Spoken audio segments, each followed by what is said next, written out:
All right, my friends, let's get into this. I know it's kind of quiet out there today. Last couple of days have not been bad. We've had a nice little warming trend. Do not get used to that. Coming up this weekend, wholesale changes coming down the pipe. And as you see on the graphic there, we've got huge drops in temperature. These are European forecast model temperature anomalies, and you're not going to like what they're going to bring. We're talking about widespread sub-zero temperatures Sunday night, Monday morning for much of the region, and those wind chills could go 30, could go 40, could go 50 degrees below zero for parts of the lower 48. Let's get into this. We're also going to be looking into several storm systems bringing the potential of snow as we head on into next week, particularly a couple next week. One could bring snow into the deep south. When I say deep south, I'm talking about accumulating snowfall all the way down into the Gulf of Mexico, showing where 6 inches could fall. Also, a storm now 6-7 days out looks like will bring the potential, possibly, of more significant snowfall into portions of the Ohio River Valley, the Appalachians, the Mid-Atlantic, and parts of the Northeast. Could be looking at a nor'easter. Let's get into this. We'll start you off with the current radar trend, and I'm going to have to say things are actually kind of nice out there tonight as we take a look across this great land of ours with actual temperatures seasonal, a little above average for portions of the southwest, temperatures in the 70s for Phoenix. That would be nice. The rest of us dealing with those temperatures, generally speaking, in the 30s and 40s across the mid-south, 20s and 30s for the Ohio River Valley and the Northeast, 20s generally, with quite a bit of light snow shower coming off of the Great Lakes, as is very typical of this time of the year. Otherwise, we're quiet, with one exception being a little clipper system making its way into northern portions of Minnesota. And boy, that's going to be the bullseye for the cold, as I'll show you here in a couple of moments. All right, so first let's get you started off with the upper level pattern, showing you what those jet stream winds will be doing. And we like to start off with jet stream winds because they help explain what's happening in the atmosphere. So let's get you started with the European forecast model here, showing those upper level winds, and we'll start you off with what we're seeing now. I want to point out a couple of features here. First of all, we're watching one trough leave. This is the one with the most recent cold spell. It's going to lift out into the North Atlantic and away. However, in its wake, immediately behind it, a new trough begins to develop in those upper level winds. But this one has an interesting characteristic because some of the upper level winds will be directed right across the North Pole. They will literally go from the other side of the hemisphere in Siberia, move across the North Pole, and they'll drag that Siberian air all the way down into the United States. Let me show you. So I want you to keep an eye on these winds right here. Okay, I'm just kind of put an arrow on those winds. Watch them, because as we move forward in time, they move straight south, all the way south into the lower 48s, and that's going to open up a can of worms. I had to say it, but that's that big upper low. That's the polar vortex dipping south, further south than normal. We won't call this a full displacement, but what we're saying is it's really going far south. And as it does so, it's going to pull that, again, Arctic air from the other hemisphere, from Siberia, all the way down into the lower 48. So that's going to make for a very, very cold time of it. How cold, you might ask? Well, I'm glad you asked. Here's a look at the European forecast model. These are temperature anomalies. And anywhere you see the warm colors, those are warmer than average temperatures, the oranges and the reds and the whatnot. The cooler than average temperatures are going to be in the cooler colors, as you would expect. Now, keep in mind, this is January the 16th, so we are at the climatological peak of the cold season. This is, on average, about as cold as it will get all year. So these anomalies, when they go below average, that's going cold. And when they go way below average, that's brutal. Watch. Warm colors on Friday give way to the cool colors moving in from the south or the northwest on Saturday, and they really take hold. And it's not just a little cold. That bright pink you see there, those are temperatures some 20 degrees Celsius below normal. It's Celsius, so we normally give the temperature in the English units in the United States for some odd reason. In Fahrenheit, Celsius is about 2 degrees Fahrenheit for every Celsius. So if you're 40 degrees below normal, 20 degrees below normal Celsius. That's about 40 degrees Fahrenheit. These temperatures are going to be brutal. Let's take a look at the actual air temperatures, and then you're not going to believe the wind chill here.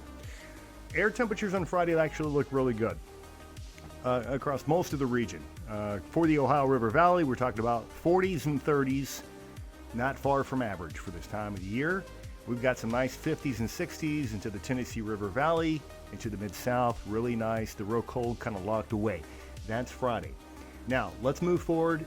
Friday night, Saturday morning, the cold begins to come in. We also have overnight cooling, but notice those temperatures on Friday morning. 30s across most of the Ohio River Valley, 20s for the upper Midwest, and then it just gets colder from there. Now, that's Friday morning, but notice Friday afternoon, we don't really warm up. Temperatures stay in the 30s across the Ohio River Valley. They stay in the 20s across the upper Midwest, and then they fall further. Saturday night, oh, the chill that's on the way. You see that white color there? Yeah, that hard white, that's sub-zero. These are temperatures, way, way below freezing.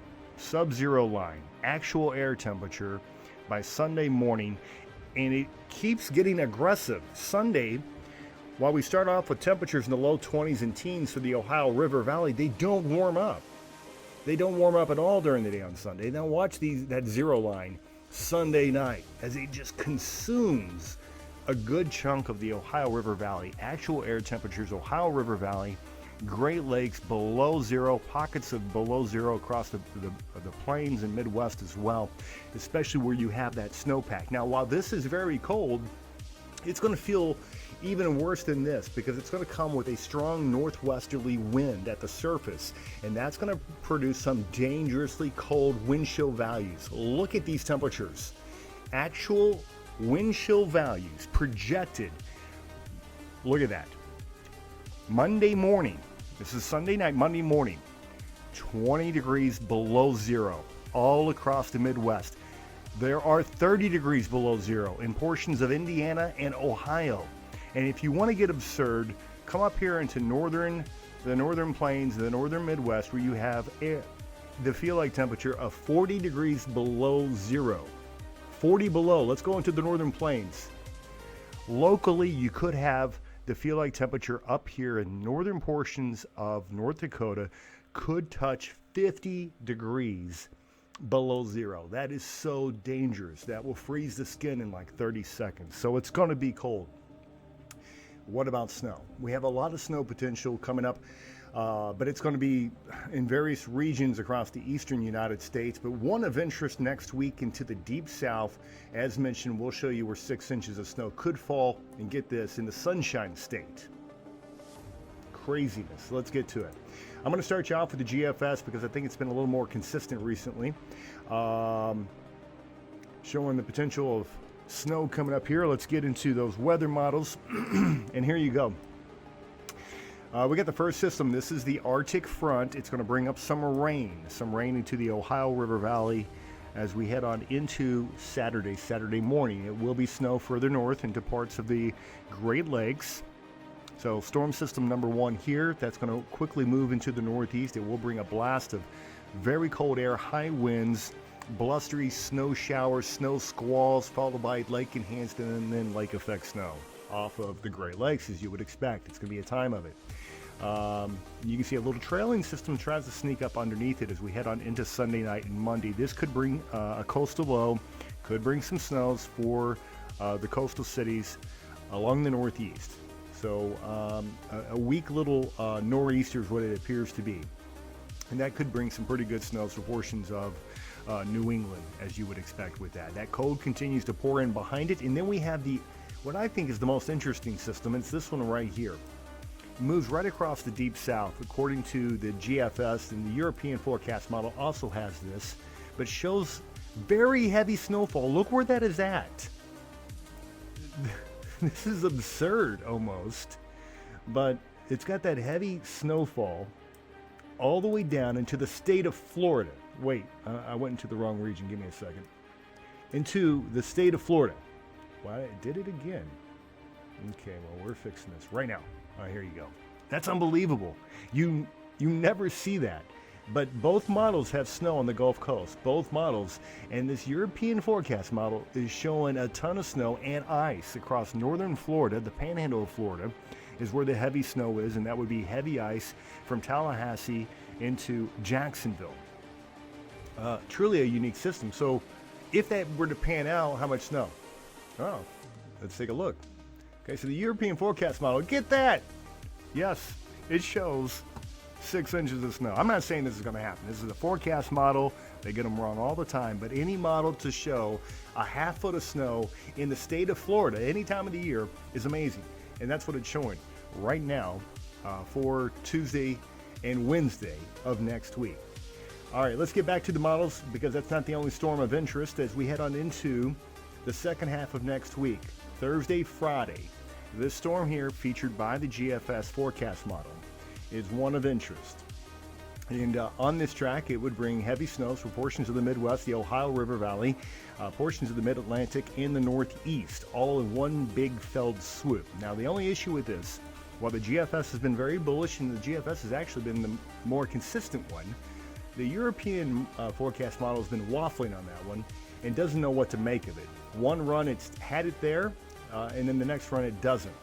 So we're going to kind of hold off on that call. We've got a few days. That's about Thursday of next week before that storm system rolls in. But just know that the prospect is there for the potential of multiple big snowstorms and that one across the deep south. Wouldn't that be something? Floridians would die if that much snow fell. All right, with that being said, we're going to wrap up this video update. If you enjoyed it, make sure that you like the program, share it with your friends if you'd like to see more of them, and be sure to subscribe and hit that notification bell. That way you know next time I have a video update for you. But for now, you guys have a great night, and we'll be back with more updates here next couple of days. Stay warm, stay safe, stay blessed, my friends. We'll talk to you soon.